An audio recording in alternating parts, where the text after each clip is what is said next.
Hello students, today we are taking our remaining part of the political science, chapter number 7, that is the end of bipolarity. In today's content we will see about the why did Soviet disintegrated.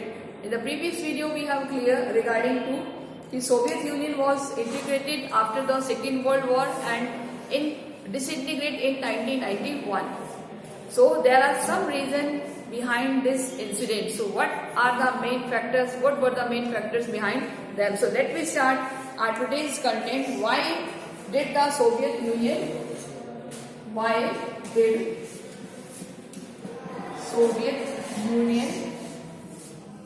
disintegrated?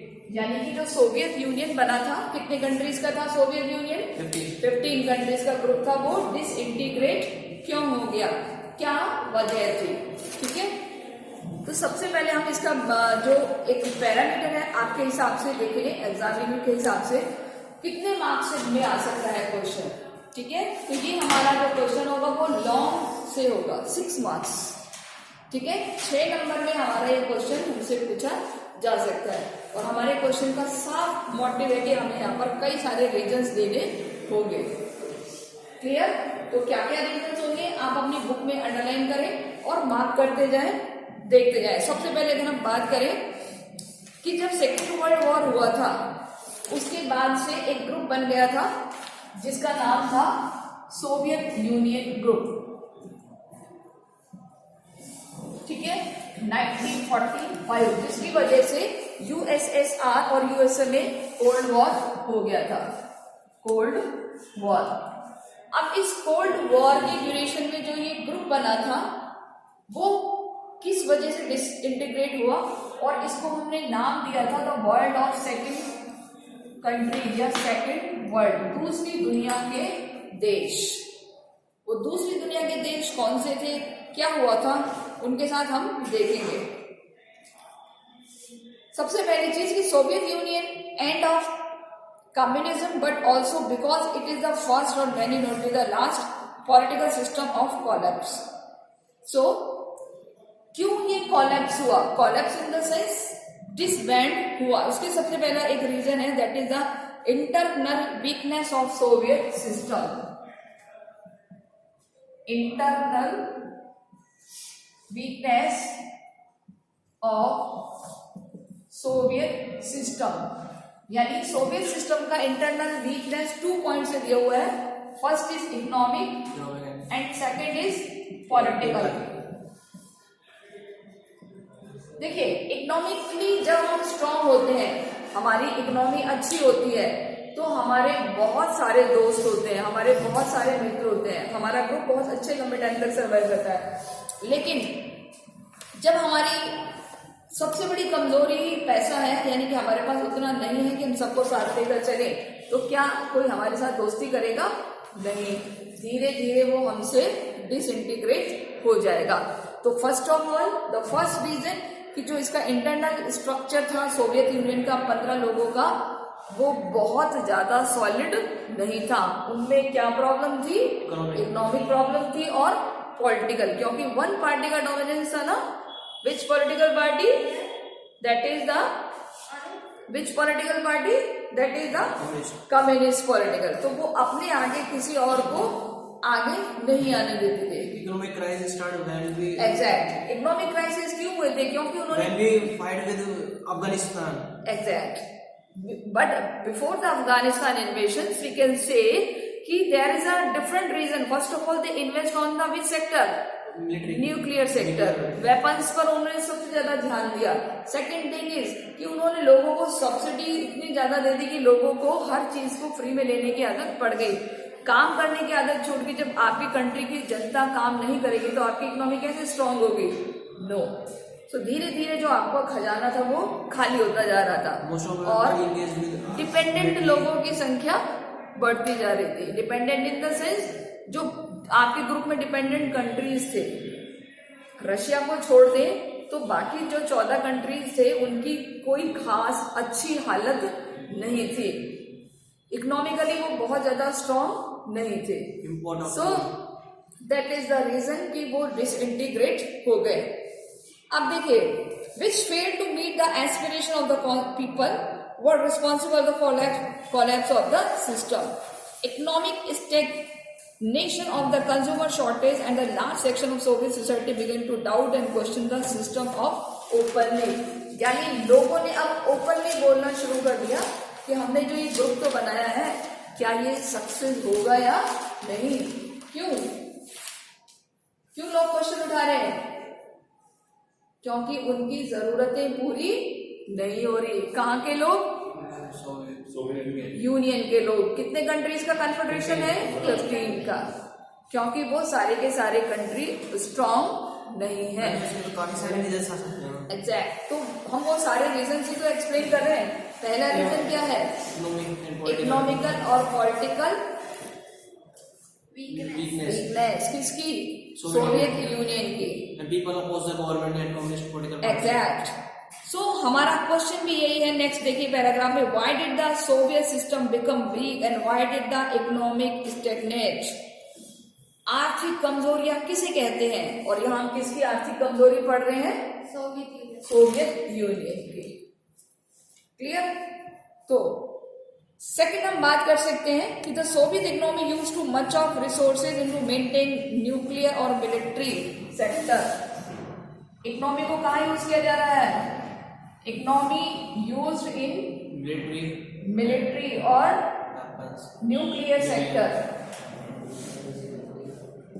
आपके खाने की जरूरत सबसे पहले है और आप अपने घर में बंदूकें जोड़ रहे हो, तो क्या आपके घर वाले आपसे खुश रहेंगे?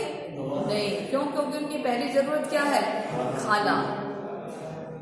तो यही कुछ हुआ था यूएसएसआर के ग्रुप के साथ कि जो वो पैसा अर्न करता, ऐसा नहीं कि नेचुरल रिसोर्सेज नहीं. हमने कल वाले एपिसोड में देखा था कि बहुत सारा नेचुरल रिसोर्सेज भी था, वेपन्स भी थे, सब कुछ थे, लेकिन जो अर्निंग होती थी वो किस पे खर्च हो रही है? मिलिट्री सिक्योरिटी पर और न्यूक्लियर वेपन्स पर. तो दूसरे जो सेक्टर्स हैं वो बिल्कुल खत्म होते जा रहे थे. ऊपर से अर्निंग के सोर्स खत्म हो रहे हैं क्योंकि लोगों ने क्या करना शुरू कर दिया? सेल्फ डिपेंड की बजाय डिपेंडेंट रहना शुरू कर दिया. वो किस पे डिपेंड हो गए? गवर्नमेंट पे. क्यों डिपेंड हो गए? क्योंकि गवर्नमेंट ने कौन सा सिस्टम लिया था? सोशलिज्म, कम्युनलिज्म, जिसमें उन्होंने हर चीज में सब्सिडीज देना शुरू कर दिया. इक्वालिटी को फॉलो करते थे तो जो नहीं करते उनके साथ भी इक्वल होना है और जो करता है उनके साथ भी इक्वल होना है. वही वो वाला एग्जांपल जो आपको मैंने दिया था कि एक बच्चा अगर पढ़ रहा है, उसके मार्क्स जो पढ़ रहा है, जो नहीं पढ़ रहा बच्चा उसको दे दिए जाएंगे तो कैसा लगेगा? तो जो पढ़ रहा है उसको तो पढ़ने की आदत छूट जाएगी और जो नहीं पढ़ रहा है वो तो फिर पढ़ेगा ही नहीं, क्योंकि उसको क्या मिल रहे हैं? फ्री के नंबर मिल रहे हैं. क्लियर. तो इस तरीके से वहां के लोगों में ये सिस्टम डेवलप हुआ. सेकंड पॉइंट क्लियर है? ठीक है. अब आपसे 4 में भी पूछा जा सकता है, 6 में भी, बिकॉज पॉलिटिकल में हमारे पास हाईएस्ट 6 का आता है तो हम उसके अकॉर्डिंग इसको प्रिपेयर कर रहे हैं. 6 से 4 आप इजीली कर सकते हो. इसके अलावा एक satellite state in eastern Europe with in the Soviet Union, the 5 centre of Asian Republic of particular. और वो 5 सेंटर कौन कौन से हैं? ये जो दिया हुआ है ना कि satellite states in the eastern Europe with in the Soviet Union, the 5 central Asian Republic particular. कौन कौन मेंबर्स थे? 5. आप लिख लीजिए सबसे पहले. नहीं, ये वार्सो पैक्ट के अलावा वो बात हो रही है कि जो 15 ग्रुप का ग्रुप है ना, 15 ग्रुप का, उसमें कौन से ऐसे लोग हैं जो सबसे ज्यादा इसको परेशान कर रहे थे?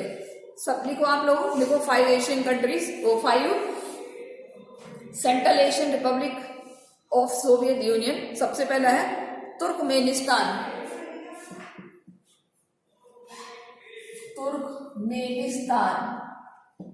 नंबर 1. सेकंड है हमारा कजाकिस्तान. ये पहले नहीं दिखाया था मैंने आपको? कजाकिस्तान. उसके बाद है Uzbekistan.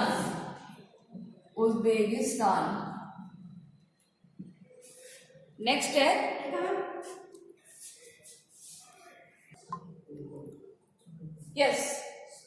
Next country, that is the Kyrgyzstan,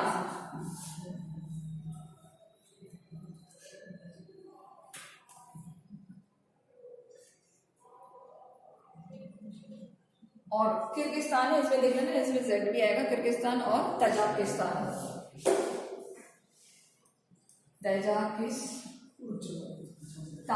ठीक है।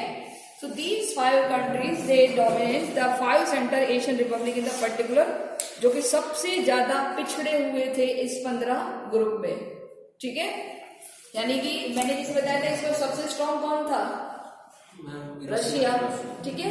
उसके बाद जॉर्जिया भी ठीक था, बेलारूस भी, यूक्रेन भी, ये ठीक है, लेकिन ये जो 5 कंट्रीज हैं ये बहुत ज्यादा बैक थे।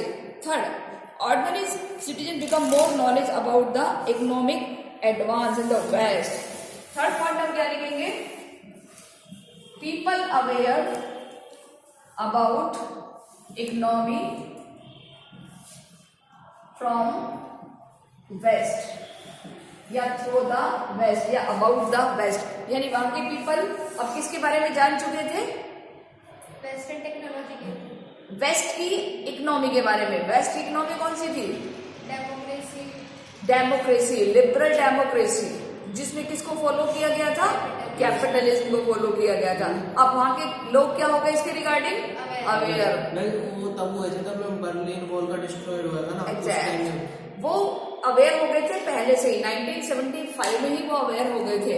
उनको लगने लग गया था कि ये जो हमारा एक ग्रुप है ये जबरदस्ती की भीड़ बना हुआ है, हमें कैसे ना कैसे इसको झेलना है। तो आफ्टर दैट 1 by 1 ऐसे इंसिडेंट्स होते चले गए कि वो धीरे धीरे अपने आप को अलग कर गए। फिर उनको समझ में भी आ गया कि हमारे पास तो कम्युनिस्ट पार्टी ने हम पर डोमिनेट किया हुआ है ना।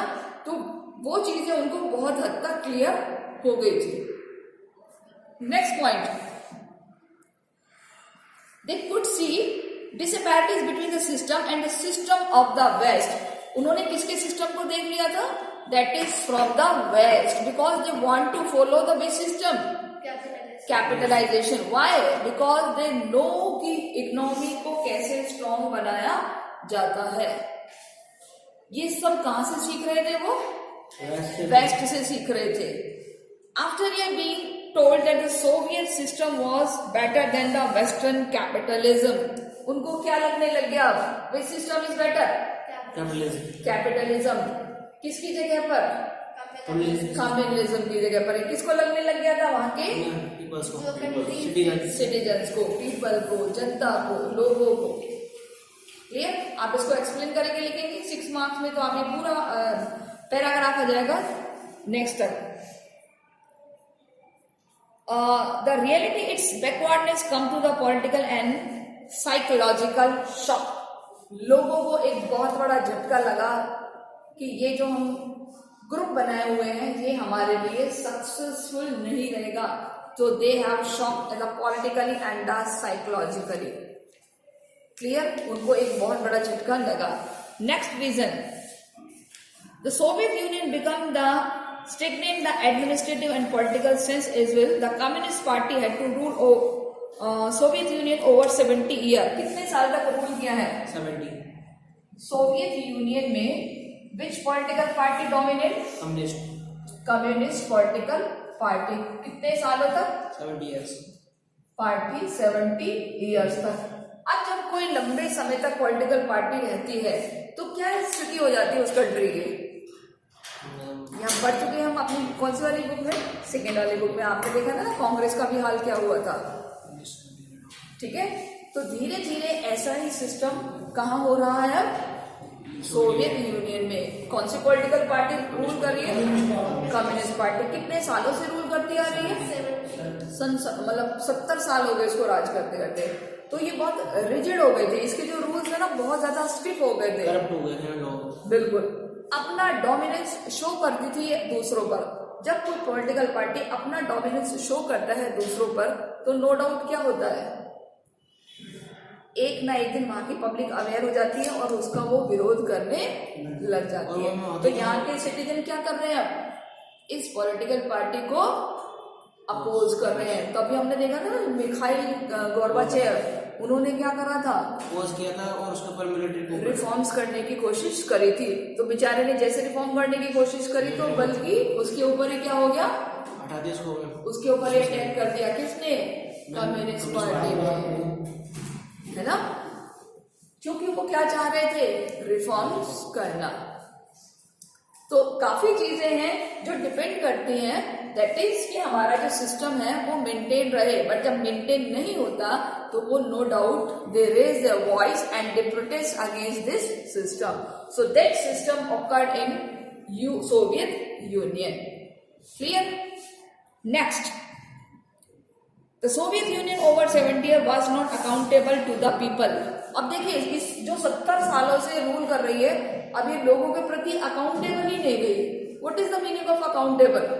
उनकी पॉलिसीज वगैरह Responsible. Responsible. Accountable बोले तो भाई मैं गवर्नमेंट हूँ, मैं पिछले 70 साल से रूल कर रही हूँ, तो मेरे लिए तो सब यूज हो गया. ठीक है, ये परेशान हो रहा था, होने दो. उनकी ड्यूटी नहीं कर पा रही थी. एग्जैक्ट. क्यों? क्योंकि मुझे पता है मैं तो कहीं जाने से नहीं, मेरा तो नेक्स्ट इलेक्शन होता नहीं, मैं एक पार्टी में जीतूंगी हमेशा ही, तो मुझे किसी का डर नहीं है. ठीक है? तो अल्टीमेटली क्या हो रहा है? अल्टीमेटली सिस्टम बन रहा है कि हमें कुछ ऐसा करना होगा कि ये ये जो कम्युनिस्ट पार्टी है इसकी डोमिनेंस को कम करना होगा. क्लियर? क्योंकि इसने लोगों की आवाज को इग्नोर करना शुरू कर दिया. और आपको पता है जब गवर्नमेंट आपकी आवाज को इग्नोर करती है तो क्या होता है? प्रोटेस्ट होता है. तो लोग भी क्या आपको चाहेंगे क्या? नो. फिर गवर्नमेंट कोई और लोग चाहेंगे कि हमारी कोई और गवर्नमेंट होनी चाहिए. Next, the slow and stifling administration, rampant corruption. ओहो, देखो यहाँ तो करप्शन की भी बात कर रहे हैं. धीरे धीरे ये गवर्नमेंट क्या हो गई? करप्ट भी हो गई. And inability of system to the correct mistake had made, यानी कि जब इस मिस्टेक को करेक्ट करने के लिए कोई ना कोई कदम उठाया जाना जरूरी था. कौन सी मिस्टेक के लिए? विच मिस्टेक? कौन सी मिस्टेक की बात हो रही है? कम्युनिस्ट पार्टी की डोमिनेंस को कम करने के लिए या उसको हटाने के लिए. Clear? So it may to unwilling to allow more openness in government and the centralization of authority in a vast net. So vast in the party bureaucrats gain more privilege than the ordinary citizens.